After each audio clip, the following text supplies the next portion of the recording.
folks, and welcome to this week's Tuneful Tuesday video. And for this week, we're going to have a magazine. But before we get to the magazine bit, let's do trivia. And for this week's trivia, we're looking at a recent act, Mr. Moby. We're looking at Moby, who said, talking about a song he wrote in which he had been inspired by quantum physics in 2002, Moby explained that, and I quote, "On a basic quantum level, all the matter in the universe is essentially made up of what? What, according to Moby, is the universe essentially made up of?" And once more, if I could ask you not to reach for a device and Google anything, have a little think. This is just a bit of fun, and I will tell you the answer at the end of this video. Until then, folks, enjoy the magazine. Hello folks, welcome to the music magazine for this particular week, and we have a couple of vinyl reviews for you. In addition to that, we have a couple of book reviews for you, but we will begin with vinyl news. And we'll begin with the late great Gerry Rafferty and an album he was apparently making when he sadly passed away. It's called Rest in Blue and it's by Rhino. So in a way, this is Gerry's farewell, and the great man was working on this new album from, well, it was quite a way actually, from 2006 all the way up to 2011 when he sadly left this world. Now, Rafferty's daughter, Martha, curated this gatefold double album featuring new songs, reworked classics, older originals, and the like. She apparently stripped away the synthesizers from many of her father's original demos to better focus on the voice, and I personally believe that was a wise decision. I like this one a lot. Next up, we have Casually Here, who offer a new electronica album called Possible Worlds, and I will put a Bandcamp link below in the description. Now, I looked at the clear vinyl edition, which is limited to 100 copies, well, 99 copies now, I suppose, and although offering complex beats, there remains a cheery, light, pastoral simplicity to these tracks, combined with a rather childlike wonder. Next up, and I hope I can pronounce this one correctly, is Tinariwen? I'm not sure. Maybe someone out there can tell me. And we have two for world music fans here, featuring the Tuaregs. And again, apologies if I've butchered that particular name. Tuaregs? Anyway, they are descendants of the nomadic Saharan Berber tribe, whose home is now lost due to political machinations. The desert blues mixes rock and West African vibes. Amasa Cool, again, hope I pronounced that correctly, from 2003, has been newly remastered, while the Radio Tizdaz Sessions from 2002 was the band's first official studio album, combining a jauntily melodic line, a tribal delivery, and blues rock foundation. Both albums are immensely appealing and ripe for musical crossover, well worth investigating. And now to a reissue from the legendary Richard Thompson on brackets guitar-vocal from Ireland. This double album gatefold hits its 45th anniversary. Where does the time go, folks? And includes the man's 1976 collection of rarities, and then unreleased fare from his solo efforts, his work with Linda Thompson and Fairport Convention from 1967. Essential for fans, it includes outtakes, BBC sessions, B-sides, you name it. And onto an Aerosmith release called 1971, The Road Starts Here, which was originally a record store day release, covering 7 demos recorded a year before signing to Columbia and recorded by guitarist Joe Perry.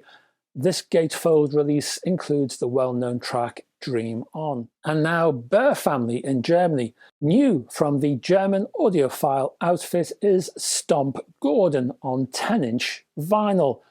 Damp Rag packs 10 tracks of jump blues onto vinyl, a further 22 on an included CD, a postcard, and an 8-page booklet.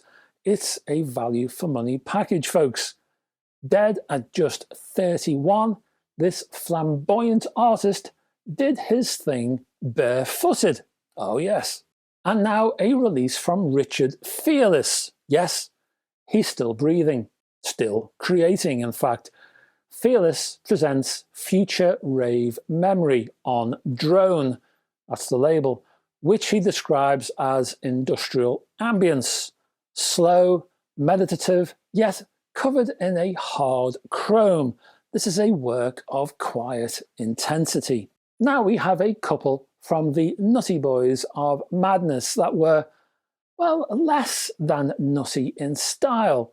These via the label BMG includes the album Wonderful from 1999, which saw the reformation of the group back from the 1985 split, and one that does harken back to an early 80s style. Not the best, you might say, but certainly not the worst album from the boys. It was a worthy release. Speaking of the mid-80s, also take a look at Keep Moving from 1984, which veered towards a more considered, serious style wrapped in pretty melodies. The band reportedly grew tired of their wacky image, and I'm not surprised, actually. This album is physical proof of that. Sometimes dismissed, this album features mature and clever writing. That's your lot in terms of vinyl news. Let's look at vinyl reviews.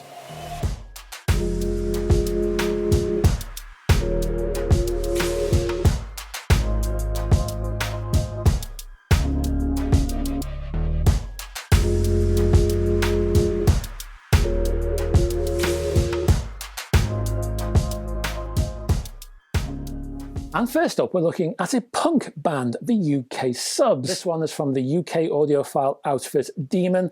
It's called A Punk Anthology, 1978 to 2017.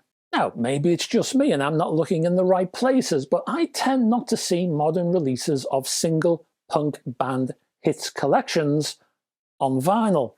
I'm not saying they don't exist or even that there's none on the shelves as I speak, but they're not exactly numerous. So I wanted to highlight this one. This collection spans 2 discs, one pressed on red vinyl and the other pressed on yellow in a single outer sleeve. The discs themselves are held within a pair of inner sleeves that hold a simple track listing plus original sleeve art images. In addition, there's expanded information on the same inner sleeves. The latter includes the full lineup on any one particular track, plus a couple of lines of additional info such as the label, release date, catalogue number, and things like that. The band themselves were part of the second wave of punk, who hit their stride in 1979 with the album Another Kind of Blues, which mixed rage with humour, and that's a good combo, I reckon. It's also a difficult balancing act to accomplish, but the Subs did it. You'll find the likes of Crash Course, CID, and Tomorrow's Girls from that debut on this collection. The group moved on from their Clash-like rage to a rather punchier, heavier metal-influenced sound later in their career, and this collection tracks that evolution well indeed. It's an effective crash course, you might say, in UK Subs flavoured punk. In mastering terms, well, just because this music is packed with high energy, raucous presentation and the like, it still retains discipline and control in the mid-range with a slightly recessed bass. Part of me wanted a more forceful lower frequency, but I can also appreciate that the latter might have swamped the mids a bit, so I'll take this approach, no problem. From punk to jazz and Melody Gardot and Philippe Powell on a Decca release called Enter Deux. I hope that's right, it's probably wrong, and all the French speakers are laughing their heads off right now. Enter Deux, I think that's how you pronounce it. Now, if you see Melody Gardot's eyes, savour that moment. She doesn't reveal them too often, they're normally hidden behind tinted glasses. That's something I found anyway. Now, I was first introduced to the jazz vocal stylings of Gardot via her 2009 release, My One and Only Thrill, an album of largely self-penned tracks plus a single standard from Harold Arlen. Her delivery was warm, rather husky and romantic, and since then her album releases have continued every 2 to 3 years. And now she's back in tandem with Mr. Powell, or Monsieur Powell, I suppose I should say. Hey, the fact that pianist Powell receives top billing indicates the scope of this release. It is in fact lacking in it. There's no orchestra or backing band here. Powell is it, and that gives the album a sense of intimacy. Gardot at times sounds like she's staring into the distance and thinking aloud. It's almost as if we are intruding into her private thoughts.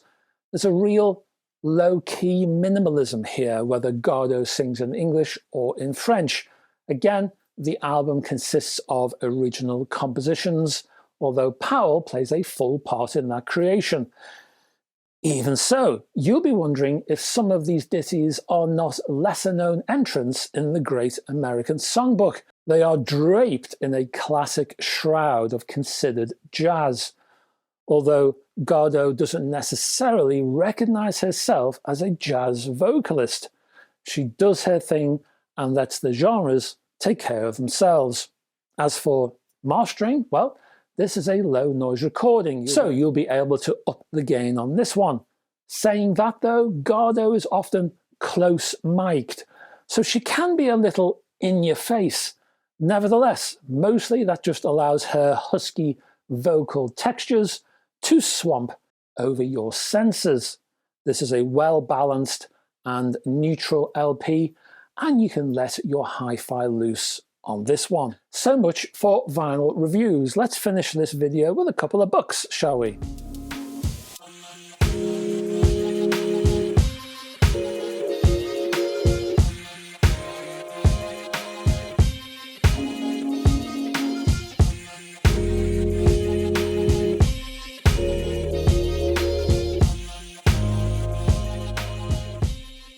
And we'll begin with Genesis, and the book is called Genesis 1970 to 1975.